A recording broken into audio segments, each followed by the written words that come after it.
Welcome to another episode of Otherworldly Encounters with Mike and Brian. How you doing, bud? Doing good, man. How was your weekend? Busy. It was a busy weekend, Yeah, but a mine- good one. Yeah, mine was all janky. Yeah. We don't want to get into sports. Yeah, I pass. Yeah, but we got Paul on again today, and we'll introduce him to our viewers who haven't met Paul yet. But let's go over our weapons of choice. Yeah. What'd you bring? All right, I brought peanut butter milk stout by Left Hand Brewing Company. Okay. So we'll give this a shot and see how it works. Oh, yeah. All right. What's up for a challenge? Oh yeah. All right, so do you want to introduce Paul real quick, and then we'll get into what we're talking about? So our we had Paul on before. We were talking about Christopher Bledsoe. We talked about a lot of different things. Yeah, we did. And we kind of scratched the surface of Christopher Bledsoe, but we didn't dig in deep, and I'd like to do a little bit more into Bledsoe. And then if we have time, maybe cut in and see what we can talk about for Gary Nolan and Jacques Vallée. But yeah, Paul, appreciate you being on again, man. Hey, no problem. Good to be here. Yeah. Do you have a weapon of choice over there in your world? I do. I'm drinking another Stella Artois. I'm Classy. living fancy over here. Pinky out. Yeah. Pinky out. Classy, man. Classy. Nice, I love it. So where we left off, if memory serves me correctly from last time, we were talking about Bledsoe. We talked about dolphins and hand jobs and a bunch of random things. But in terms of Bledsoe, we kind of talked through his experiences, some of the things he'd seen, but I don't think we didn't really go too deep down the ladder. We didn't. And if saving the Pope's not enough, there's much, much, much more. Okay. Yeah. So what I'll do is I'll give our listeners just a really brief background. So Christopher Bledsoe is a well-known figure in the UFO and paranormal community, primarily for his firsthand experiences with unidentified aerial phenomena and spiritual encounters. His journey began in 2007 near the Cape Fear River in North Carolina, where he reported witnessing strange lights and having an experience that he describes as life-changing. The encounter led him to experience multiple sightings and paranormal phenomena, which he believes are deeply interconnected with spirituality and consciousness. That sound about right, Paul? That does sound about right. Yep. And for our listeners, if our viewers, Brian and I are going to be looking to our right because we have Brian up or Paul up on one of our TVs, and that's how we're. So if we're looking that way, that's why. Yep. So, all right, Paul, you want to kick it off? Sure. Do you want me to look that way? No, you can look straight ahead. But can you take us? All right. So I know last episode we talked about Chris Bledsoe, but can you take us back to 2007 and describe what happened during his first encounter at Cape Fear River, and we'll just start from there. Yeah. So it was, in terms of what came later, it was pretty minor, but him and a group of people saw kind of lights in the sky. And interestingly, apparently Chris believes he was abducted, and I can get into that in a little bit, but his son was just kind of like shocked and couldn't move and was just, completely flabbergasted. And I totally understand. It just shocks you when you see something you can't understand. So it was like a burning disc in the sky, big, close to him. So his dad comes, kind of gets him, takes him by the arm, runs him back. And multiple hours had passed in between when Chris had seen the UFO and his son had seen it. So the guys and the Bledsoes, the other workers that were there, they all get out of there. And at this point, they're all seeing these burning discs in the sky. So they're all freaked out.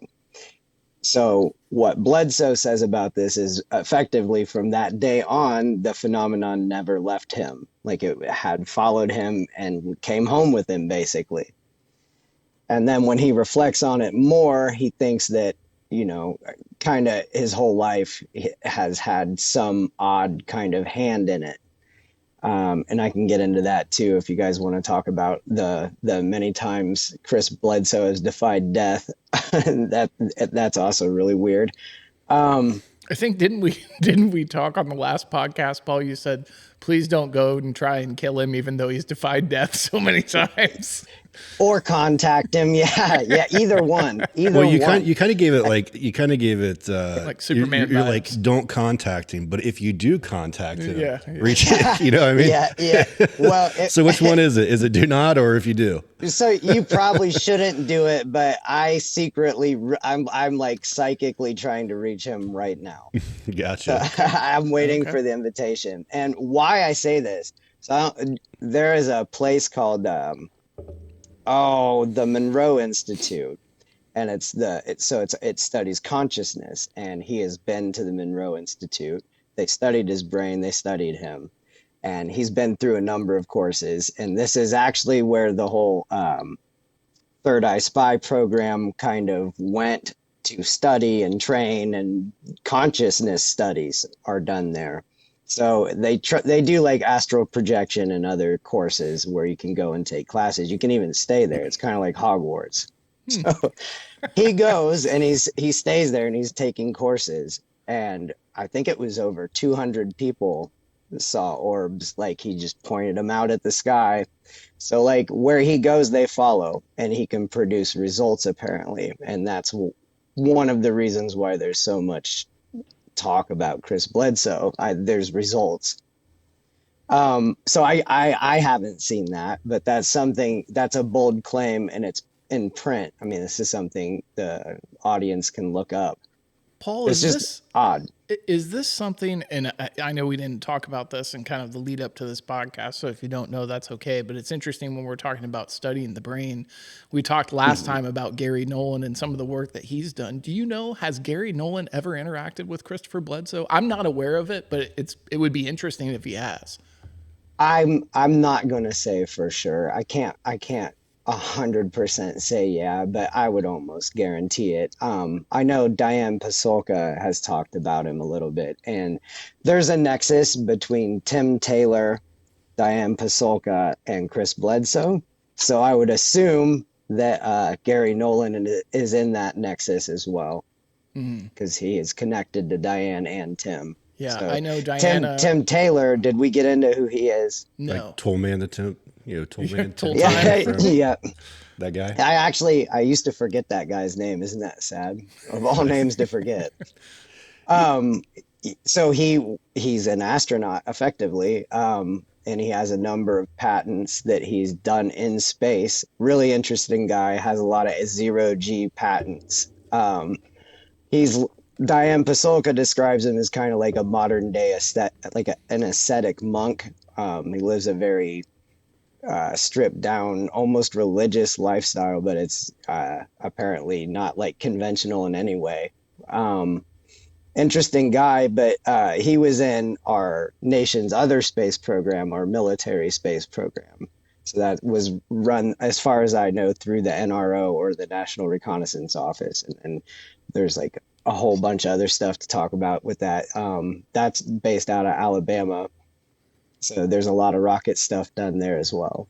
So Paul, just kind of like circling back here. So Christopher Bledsoe, in 2007, he had his experience at Cape Fear River along with his son. They were out camping or something, right?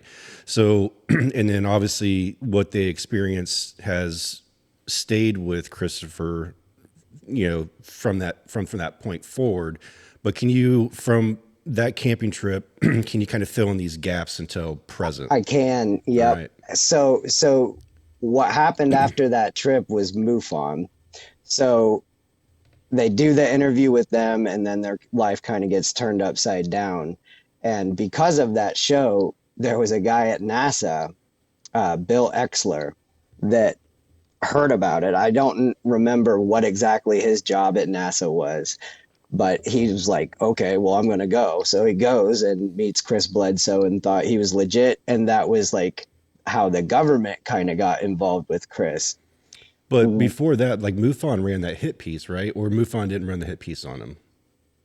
Yeah. So the way the Bledsoe family describes that hit piece, they say basically, they tried to make them look foolish, and then it's debated whether or not there was any government involvement in that, or like, so there are factions. This is UFO world talk stuff, but there are supposedly factions within the Pentagon, some that are extremely religious and some that are open-minded. And the idea is that there are generals within the Pentagon that think that this is demonic activity. So they don't want to touch it. And then the other side are scientific, inquisitive minds that want to know what's going on. So that's a lot of hearsay. I see where they would think this was like demonic just based off of like the orbs, because typically when you see orbs, it's around like the paranormal community, like when they're going into houses and investigating ghost sightings and stuff. Yes.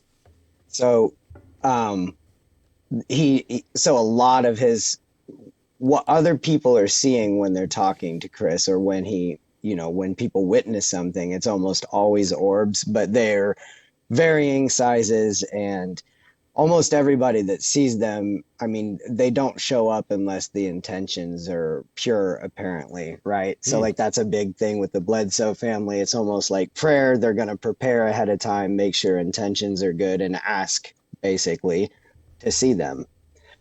Interesting. That is interesting. So they basically they're vetting the people who come to their house, but they're also like cleansing as well beforehand. Kind of, yeah. It's to set an intention. So he believes that he's, talking to or dealing with a goddess, like Hathor, the goddess Hathor. So where that begins, and so I guess we'll depart here and go down the rabbit hole. Chris Bledsoe has talked about a series of abductions that he believes he's had, and it is not made clear whether or not these are physically happening or in his mind, or somehow like an energetic portion of his body gets taken. That's not clear. He does think that like rheumatoid arthritis and like it may have something to do with passing through his roof. So he's laying in his bed and he sees these beings kind of on his ceiling, and they pull him up out of his bed and through the physical matter of his roof, and then he's outside, and then he goes into outer space, and then he meets some family members that are dead, but he doesn't recognize them.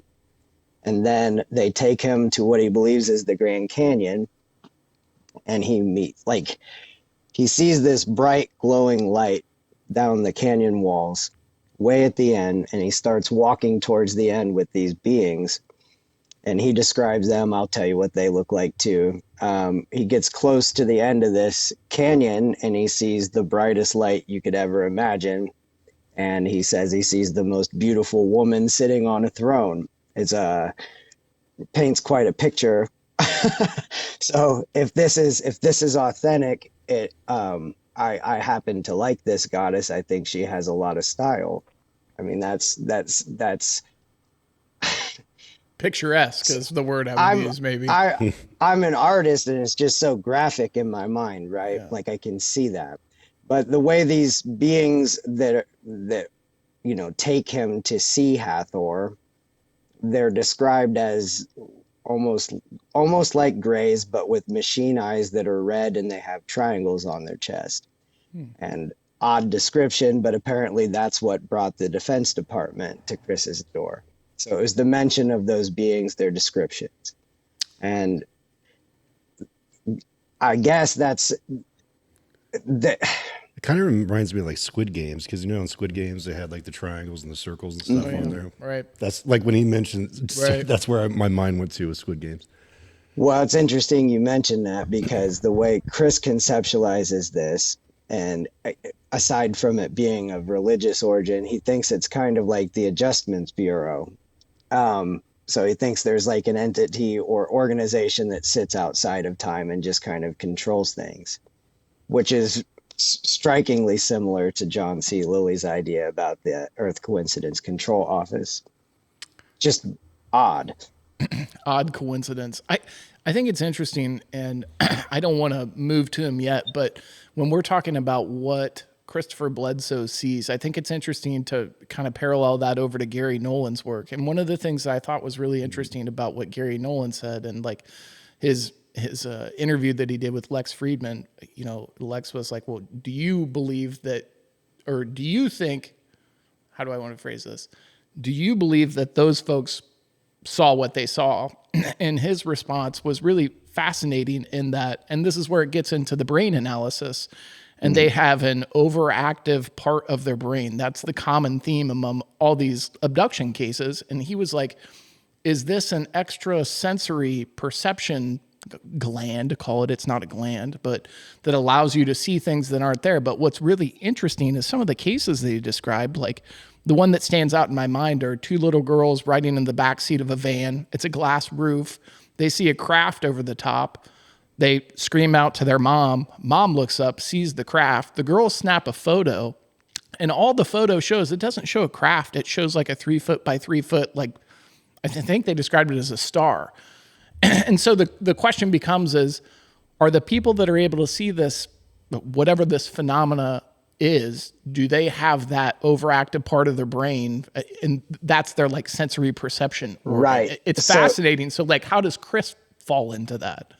So Dr. Gary Nolan from Stanford University, a major accredited school, I might add, has done a number of brain scans at the behest of the government. And part of it was to investigate people that had been abducted or in close proximity to UFOs. And then the other group were people that were believed to have been exposed to Havana syndrome. Havana syndrome. So when you put food in a microwave oven, it excites the water molecules in the food, right? And cooks it from the inside out. It steams the food. So this is an energy-based microwave weapon that is pointed at your head, and it's used to try to cook your brain inside your head. And that would be our and Russia's technology. So a lot of time it's diplomats. So that's the Havana part. But our diplomats are being attacked, arguably by Russia, maybe by us. I don't know. Mm-hmm. But like that's the idea behind Havana syndrome, which is terrifying. I don't want to get microwaved. So while doing these brain scans, Gary Nolan notices that on specifically the abductees and people in close proximity to UFOs or people that have seen UFOs, every single one of them had an adaptation to the top of their head underneath your brain or underneath your skull. There's a region called the basal ganglia. It's a connective tissue between your brain and your skull. And they believe that has at least a portion to do with perception. So it may give you a bit more perception, or, you know, it may be some kind of adaptation that allows you to see things that other people may not be able to. That's all just guesswork, but I do think it's fascinating that every single person that had mentioned they had seen a UFO had that adaptation to their brain. So I really want to get that scan. I want to see if I have an expanded basal ganglia region. Yeah. It is interesting. Like, you know, if you believe in evolution, like, why couldn't that happen? If Paul has a scan, we're going to do a live podcast at the hospital. Right. While this scan, wherever the scan's happening, we're going to be there recording and doing like a play-by-play just so we can talk with the doctor as they're going through these results, because I think that would be some great content right there. Yeah. So on a TV in the background in the corner of the room, I want Wayne's World to be playing the part with the suck cut where he's going, because I feel like I would like make noises if they scanned my brain. So Paul, before we move further, I just want to get some clarity on something, because it kind of sounds similar to something Gregory had said in our interview with him. Is you said that Christopher Bledsoe feels that he either like ascends into the spiritual world and sits at kind of like the throne of somebody and has discussions. So he multiple times, the very first time that he meets Hathor, he says that it's so hard to describe this because I listened to this audiobook, right? And I also read the book, and the language of it reads as if it's like a firsthand account, right? So I'm in the woods and I see this being, it's a light, and then it turns into a bull, and then this gigantic bull runs through my body, and then I'm knocked down on the ground, and then this bull woman hands me this weird sack of flesh with spikes on it and tells me to protect it. So that's the first time he meets what he believes is Hathor, right? So Jacques Vallée believes that whatever this phenomenon is, it's not something an astrophysicist is going to figure out. It's something a philosopher is going to figure out, or a psychologist. He thinks that this is communication. So, not necessarily, they're trying to figure out anything about us. They're trying to shape our culture and they're trying to shape our minds. This is like a process of evolution culturally. And I think it's interesting, Paul, and we kind of touched on it the last time, the last episode that we did with you, when you were talking about the buckwheat pancakes and perception of, well, was a fairy really a fairy, or was a fairy really whatever these extraterrestrial beings are being that are trying to put themselves into a form that people of that time can understand? So as we Right. evolve, their form's evolving. Well, and that raises a question. Are we dealing with multiple phenomena? Are we dealing with a reality that's multifaceted and it's just way more interesting? What are we talking about? Well, Because it almost sounds like, I mean, these aliens can just be shapeshifters and do whatever they want, right? Like if to your right, point, Brian, if during that era fairies are kind of like the hot topic, they can just form themselves into fairies. Like right now, it's more. Well, are they alien-based. forming themselves, or are we just perceiving what they want us to see them as, right? And I think that's the interesting thing. Like the expanded, I forget what section of the brain you called it, Paul. Whatever it is, basal ganglia. yeah, are they interacting with an expanded basal ganglia to tell the ganglia, you're not seeing what you're seeing a fairy? That's fascinating. And the reason I asked Paul about the what that he felt like he ascended into whatever realm he was in and at the throne is, Brian, if you remember when we had Gregory on, and don't quote me on this, but I thought he either said or he alluded to that he's been like ascended to heaven and sat at the throne and talked to somebody in his line of work as well, like his spiritual being. I don't know if that's accurate or not, but for some reason I'm thinking like he said something like that. I don't remember that. I'll have to go back and watch that one, but I just find it interesting. I also find it interesting. And so when Chris describes meeting Hathor, he weeps. So he says that she comes as the brightest, most brilliant, beautiful ball of light you could ever imagine. And that like the best way to conceptualize her is like, what we think of when we think of like the Virgin Mary, but like less archetypal, like an older idea. Like just represents mother to him, and then he feels a lot of remorse and I guess regret for being human, which I think that's what moves him towards religiosity and feeling, a spiritual connection.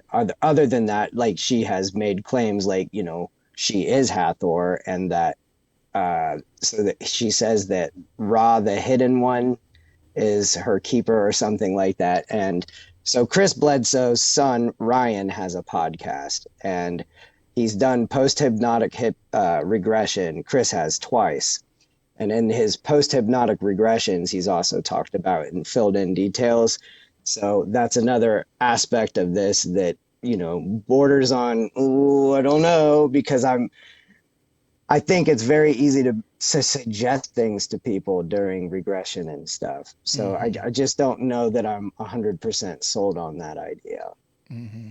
Yeah, I don't blame you. I feel the same way. And, we went into, both of us were very hesitant when we met with Gregory the first time because we weren't sure. Like, if you ask leading questions, you can easily navigate somebody to the answer for you to pull out, and it looks like magic. But I think what we found is that was not the case, but it took firsthand experience for us to feel that way. Yeah. Well, and I think a lot of it's about intention too. I mean, like if somebody wants to do harm or they're a bad actor, I could see them using like an effective way to control your consciousness or try to. Right. I don't know that would.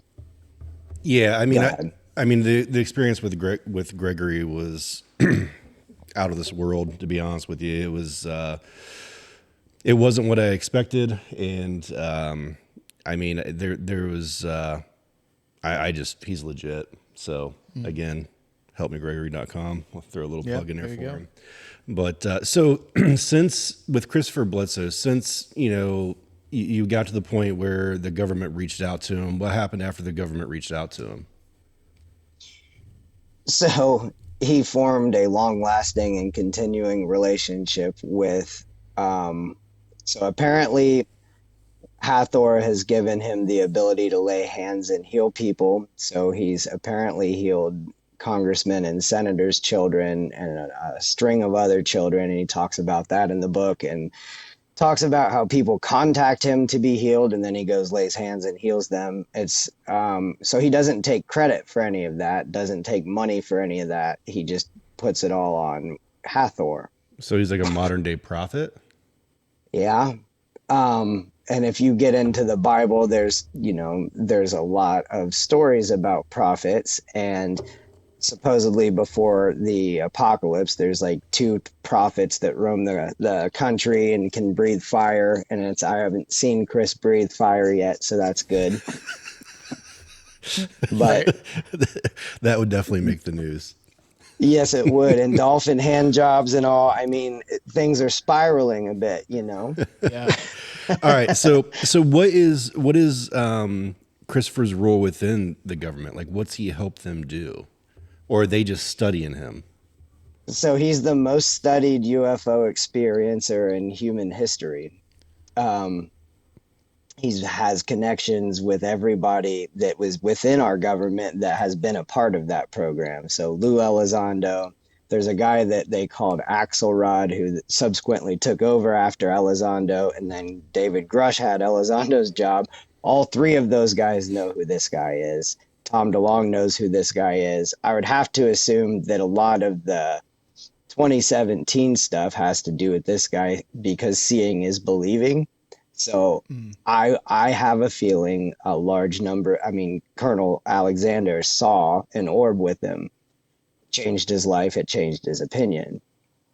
So that was the Darth Vader of the UFO world, and now he's like on the experiencer side. And so you mentioned that Christopher has people go out to his house or wherever. Does he charge people for that? No. And the people that have gone out have been like, the History Channel, or Ryan, his son, has brought people out that have been guests of his podcast. So it's not like, he has like a line at his door. That's why I was asking, please don't go or try to find him. Although I understand why you would want to. I want to myself. Yeah. How do you not want to, touch the beyond or see if there's more? Because I know Brian and I both follow him on Instagram, and he's constantly posting pictures and videos of orbs, flying around, and they're various colors, various sizes. But he sees those wherever he goes, right? It's just not at his residence. So yes, and it's not always, but it does coincide with major holidays. There's like a connection between Christmas and Hathor, which is kind of funny in my view, but also interesting, beyond interesting. Elaborate on that, Paul. I've not heard that before. So on specific holidays, I think he describes it as a vibrational thing, but like the vibration amongst, his community and the people at his house is usually pretty good on those holidays. So the experiences tend to be much more profound. People have seen this woman other than Chris. Like a number of people have seen her in like woman form, not orb form, but seen the entity Hathor, goddess Hathor, walking around his yard. Is there any photographic or video pieces of that? There are a few, and they are not at all what you would want to see for photographic evidence, but they're spindly, different. They're not orb shaped, but it's a far cry from saying, okay, that's, a goddess, and that's Hathor, an Egyptian one, that's so specific. Right. And she has specific traits. Like if you look up Hathor, this is what's weird about it. Like, or I mean, one of the many things. He was a Pentecostal Christian, didn't know the first thing about ancient Egyptian religious belief, right? I had no idea. I imagine most of your audience has no idea. But she was associated with the bull. She is a mother goddess. She's also associated with the Pleiades and can kind of be 7 different women. She's also known as Sekhmet, which was a devil that wrought chaos and drank the blood of Egyptians for a while, and then Ra gets her drunk and she goes to sleep and becomes Hathor again. So The interesting. miracle of alcohol. Right. Yeah. Cheers Yeah. to that. Cheers that. Yeah. Cheers. It rids all evil. That's it. Purify. Purifying water. Awesome. All right. So what else with Christopher Bledsoe? I think we started at his beginning. Where is he now? So we talked, beginning, middle, like what's he doing? What's his activity within the government, or is he still kind of like a consultant? He published UFO of God. I think that was 2 years ago, and he's still very involved as a consultant, and like he's being studied. And I think he's still really involved with the Monroe Institute. He's been posting a shit ton of orb videos, and he keeps upgrading his cameras to get better and better and better ones. It's really endearing because he's like your uncle, this guy that doesn't really understand the technology, but he's like desperate to show you the cool thing. So like a lot of the videos could be better, but it's so endearing, and like his whole family's behind him, and they all agree to a person that this is what's happened. And then so some of the government people that are involved with him, what's I guess I find it interesting is you would think that if Chris Bledsoe is this valuable to the government, that he would have some type of like protection from the government. You know what I mean? Like whether it's security. But if they did that, wouldn't that give you more credence that what he's saying is real and kind of like be a counterpoint to what they're trying to say where this isn't really legit? Yeah, but it kind of gives off the impression that they feel it is legit. That's why they keep consulting with him. But I'm just thinking like foreign adversaries, like how they would potentially try to use that type of ability that he has for bad, right? For nefarious reasons. So that's where I was kind of like, if he's that big of an asset to the government right now, is there some type of something in place to... Yeah. The only thing I know is he's worked with Space Force, and beyond that, I have no idea what he's done. And as far as like government consulting and like actually working with the military for things, I don't know a ton of that, but I do know he's tied into that Tim Taylor guy. He's been to mission control at NASA. Like he's been there a few times, like actually in mission control, and I guess that's like a highly guarded space.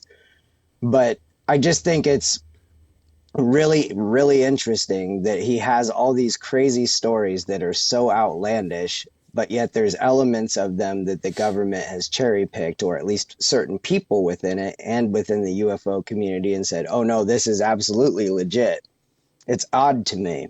And then so that description of those little guys with the machine work eyes that are red and the triangle on their chest, there's some kind of story about the archangel Michael is supposed to look like that, and then that draws like a whole nother religious element to it all, and that has nothing to do with ancient Egypt. It's just there's a lot, and it's really hard to sift through, but I do think he believes what he's saying. And I mean, if you listen to Jacques Vallée and like in his book Passport to Magonia, he's basically saying like they do this on purpose. It is to mess with us. It's to confuse us. And it's almost like a form of warfare, but it's for our psyche and our psychology. So it like shapes culture over time. So Paul, do you feel that the UFO in religion intersect, or do you think there's a correlation? Do you think I mean, it seems like the more we talk about this, it kind of tilts more towards like the spiritual realm than anything else. I mean, would I you agree think with that, Brian? It seems to, and I don't know if that's just because of the things we're talking about, but it is interesting. And Christopher Bledsoe is kind of like the peak of the mountain in terms of that. When you're seeing orbs, and then here's Hathor, Paul, you've talked about, maybe is this Michael? Like there's a lot of weird overlaps. And what makes it even more hard to sift through, kind of to Paul's point, is religion's changed so much over time. And a lot of historical religion, we have absolutely no idea what it is because most of those books have been burned. Right. And then, if you think of the religion part too, a lot of people have lost faith and, with religion, and they don't really follow it much anymore. I mean, you still have the diehards, but it just seems like. And so maybe that's where the intent comes from, right? That it's purity also, or intent or whatever. it's where Diane Pasulka comes in too, because she's at the intersection between academia and religion, right? That's what she has a PhD in. So like she's traveled the world, been to the Vatican and studied this, and has come back saying absolutely, for sure, there is a connection there, like between ufology, UFOs, and religion. And like she's just saying like unequivocally there is a connection. But that's one person in a sea of people. But if you had to task somebody to find out, I'd want the person that has a PhD in religious study and like sociology. Like that's a pretty good person. Give me the expert. Yeah. You don't want that amateur astronomer from Heaven's Gate that said that there was a spaceship following the meteor. Well, and I did want to bring this up actually, interestingly, because it was like a week after Heaven's Gate, Phoenix Light happened, right? Like the Phoenix Lights. Wasn't that 1 week? I think it's like 1 week after they killed themselves, because if this is like the phenomenon or whatever, that's clearly like a fuck you moment, right? It's like, okay, we're going to commit suicide to go on the spaceship. And then literally one of the largest UFO sightings in American history happens a week later. Like, that's just shitty.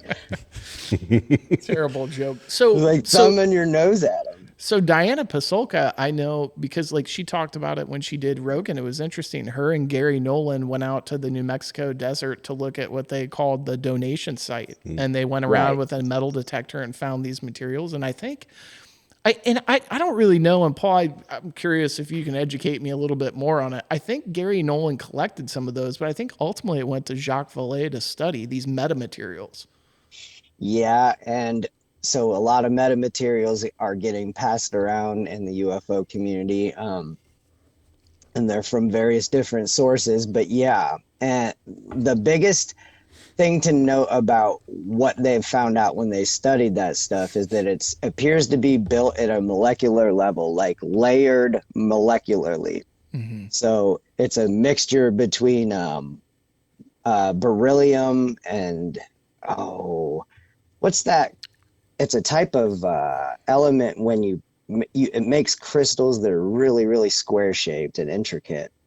As a geologist, I should probably know. I was just getting ready to say, come on, geologist. That's been a long time ago. Wasn't the other thing, though, Paul, that they would, like, in order for those to be manufactured, you'd need a zero gravity environment in order for it to, like, layer correctly? I remember hearing that somewhere.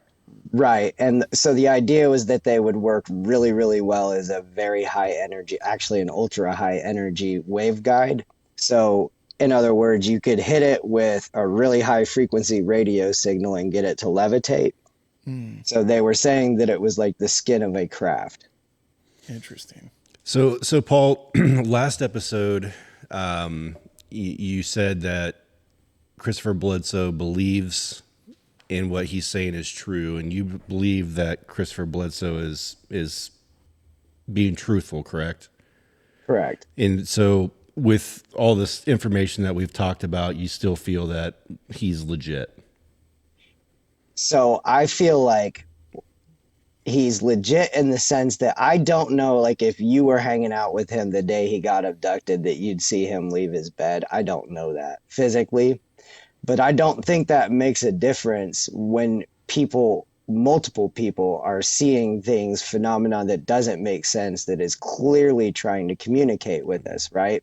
So call it demonic possession, call it communication from beyond, call it whatever you want. I think sometimes there is like an outside force or hand in our will. It's like it affects the way we think. So that Tim Taylor guy thinks that he gets transmissions, Edgar Casey style, from somewhere. And then it's like he's remembering, is what he says. And that's how he built the things he patented. And I think that's like interesting. And it's interesting how we intersect from kind of this phenomenal experience of paranormal, whatever you want to call it. And then we flip over to the Gary Nolans of the world, where you have your PhD, you're teaching at Stanford, you're an elite scientist, and you're looking into this. So we kind of go from this like, wow, this is very outlandish, to, hey, we have one of the top researchers in the world, a Nobel Prize nominee looking at this. So like, Yeah. Give me your take on that. I think so. I think it is a physical and it's a metaphysical um, phenomenon. It's both of those things. So I think there are real physical craft out there that I think Gary Nolan and Diane Pasulka found a piece of one. And I don't know if we're building those. We could get into this some other time, but one of the things David Grush brought out was there's this guy named T. Townsend Brown who was like a pioneer in anti-gravitic research in the 30s and 40s. And Back to the Future's Doc Brown's based on this guy. There's a connection between him and the atomic program, the Manhattan Project. So early on, Grush's claim is that they classified ufology or the UFO research at the same time at a higher classification than the Manhattan Project, and just used the infrastructure to study and reverse engineer UFOs. So if that were true, you're talking 80, 90 years of technological advancement and hidden anti-gravitic technology.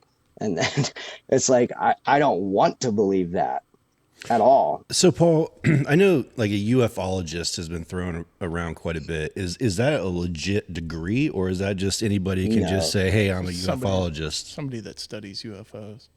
Yeah, it's a loose term and it can be used disparagingly. It can be used to like, it's used a lot of different ways, but I use it just to kind of, it's like shorthand, just a way to say, these people study UFOs or they're in the field.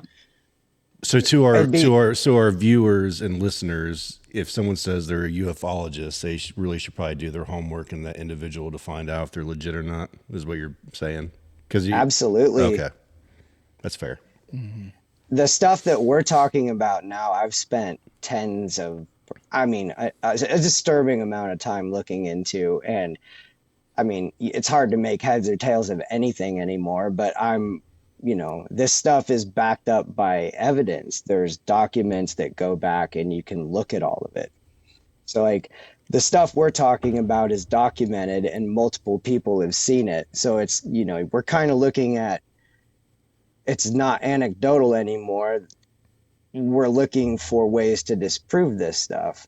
Yeah. And I think that's what makes the meta materials so fascinating, right? Like everyone wants to say, oh, I'll believe it. Let me put my hands on it. Well, meta materials are the physical piece. It's just, can you analyze it and say definitively that this is something that cannot be produced on Earth? Speaking of physical things, Tim Taylor apparently has a test to see if you've seen a UFO. If you've been in close proximity, he has two pieces of metal from a UFO that if he puts in your hands, you will have a reaction. So Chris Bledsoe's talked about that. Ryan Bledsoe's talked about that on his podcast. So whether you've seen one or you've physically been on one, you'll react the same way to this metal. What's the reaction? I don't want to misspeak here, but I believe they see something like in their head or have like a visceral physical response as if you're touching something electric or magnetic. Like it has a feel. So Paul, when on the last episode, you and I kind of had a similar experience with that light in the sky. So if they laid that metal in our hands, do you think you and I would have some type of physical response to that?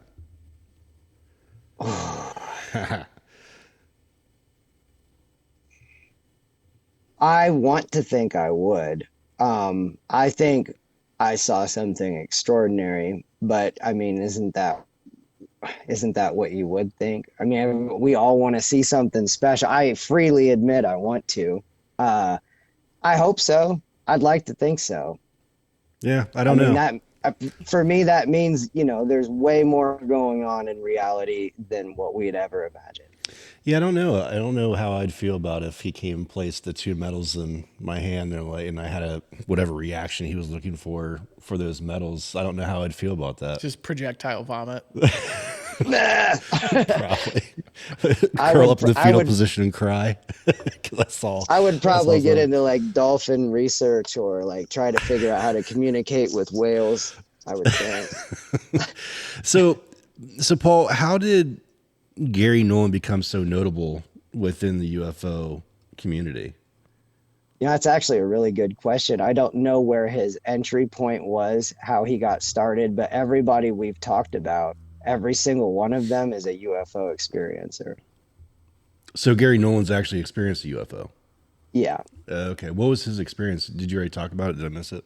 Okay. I've I've not either, and I honestly don't recall the details of what he has seen or experienced, but he has talked about it in interviews. Yeah. I remember hearing it. I don't remember the details of that either. Now, did he get ostracized like many other people who've Well, it's seen hard to do. UFOs? He's a Stanford professor who's Yeah, a Nobel Prize nominee. So ostracized, yeah, there's some people that are talking shit that makes you wonder. Like he's fact based. Like the research that he did into the people that have been abducted was strictly a numeric research. It wasn't I'm speculating that these people saw a UFO. What I'm saying is that the research I've seen says they have some commonality, and it's interesting that they all say they've seen a UFO. Does that link the two? No. But that's how science works, right? You create a hypothesis and then you come up with ways to test it, and that's what he's doing. Nice. as Jacques Vallée had seen a UFO with his mother when he was young, and it was in France, and it was like static in the air, classic, elliptical, double saucer shaped, and it just sat there. Now he says his mom saw it and she saw it zip off, and he saw it just kind of fade out of existence. And that has helped inform his belief that this is something psychological and that it's not in our heads, but it's meant to communicate with us psychologically. That's effectively what his position is that this is not extraterrestrial. This is something far more bizarre. He coined the term ultra terrestrial. So, Brian, how do you feel about Christopher Bledsoe? What's your thoughts on Christopher Bledsoe? I think it's fascinating. And I think it's hard to say that something's not going on between the videos of the orbs, his story, the interaction with the government. There's too many things that say that what he's experiencing doesn't have some percentage of reality to it. Now, is it exactly what he says? Who knows? And we're probably never going to know. But if Hathor can walk around his backyard and people can see it, but then you take a photo of it and it's blurry lines or whatever those are, then maybe that's, again, if you have this, increased area of your brain, maybe you're perceiving Hathor when in reality it's, whatever, something from a different dimension, or who knows? We have absolutely no concept of what's going on. But to the point of our show, what happens when we die? Where do we come from? And are we alone? It's a piece of answer towards one of those questions. So in my mind, it's always worth a conversation. I think the tough part about it is you're probably never going to come to a concise conclusion. Well, I think with the I agree with that. I think with the Hathor thing, if it's a celestial being, right? I believe that this being can project himself or herself however they want to you as a human, but maybe they are able to, when you go to snap a photo, it just comes up with like, a blob or a blur or an orb. Because if they're that high, if they're celestial, then they have that power to do that. One of the interesting things that Gary Nolan said too, that was a common theme among people that have been abducted, is that the extraterrestrials that they interacted with were always telling them that you're causing harm to the planet and you need to stop, which is fascinating. Yeah, I mean, Agreed. I find that really interesting. It's almost like they're the guardians of Well, and if Hathor is Mother Earth, doesn't that make a whole bunch of sense? That makes a lot of sense, actually. And then there's the Rendlesham thing where they said it was time traveling people from the future.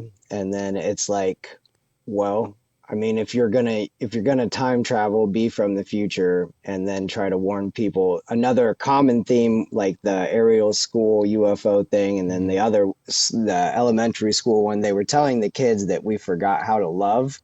Aside from telling them that we were going to destroy our planet, they were saying we're coming back to try to figure out when we forgot how to love or stopped learning how to love. So I try to hold. I don't put a ton of stock in those things because I don't know those cases, but I love that sentiment. I think that makes a lot of sense.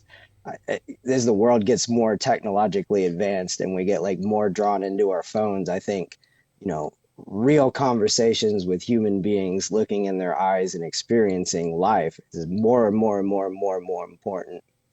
Do you think so? What you just said is interesting, and I've heard some conversation around it that I think's interesting. We have this constant need to advance technology, but it doesn't always do us good. And do you think that constant need and desire to advance technology has something to do with whatever these beings are or whatever they're trying to curate us to be? Great question. I mean, if you look at it in biblical terms, right? There's God and there's the devil. So like the devil made things of the world. That's what the fallen angels did. They taught us technology, right? So like this is a story as old as time. But like realistically, God says, I gave you everything you need to be happy, right? So just like enjoy creation. And then what the devil says is, but it could be so much better. Try jerking off a dolphin, right? So like, so like those intrusive thoughts might not just be like intrusive thoughts, That's the stuff we've been trying to figure out forever. And I think these conversations, they don't have the answers, but they're a good way to figure out what you think. And a lot of people don't even think about it. I just think it's interesting. It feels like we're building a technological cocoon, right? And like we're going to hatch out as something. And the question is what? With the advent of AI, we can now use Chat GPT to do anything. You can see Donald Trump and Kamala Harris walking down the beach holding hands. Like we can invent anything now. So like, what's the end game? Yeah, I mean, like think of all those videos that I've sent you over the last couple of weeks, right? Some of them you question whether they're real or not, and some of them you're like, come the fuck on, right? That's got to be AI. Yeah. But they're so well done, they almost look legit. God, I love the NFL post-game quarterback ones. Those are my absolute those are really good. Those are really good. But you know what I mean? Like, I sent that one, and it kind of looked. It could be perceived as doctored, but I think what we discussed is maybe that would be our first live episode is pulling up some of those videos from the internet of suspected UFOs and just discussing them and having our audience who are listening to us live or watching us live can send in little notes on what their thoughts are on those videos. I think that might be a good one. There's so many out there. Paul, you and I were talking about the one from Turkey earlier today. Like, there's just so many things, and it's hard to say what's real or not, but that's what makes the conversation so fun and worth having a show about. Yeah, absolutely. And that's one of the crazier aspects of this topic. It's global. You're not talking about something that's just culturally significant during the 20th century or 21st century in America. You're talking about something that is significant globally for all of human history. That's fucking crazy. Yeah.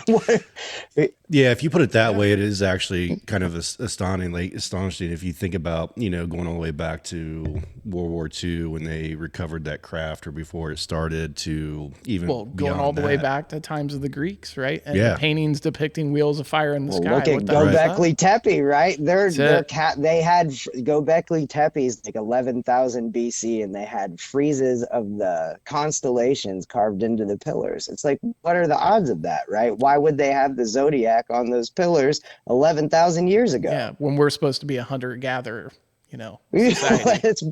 How's that make any sense? It doesn't. Yeah.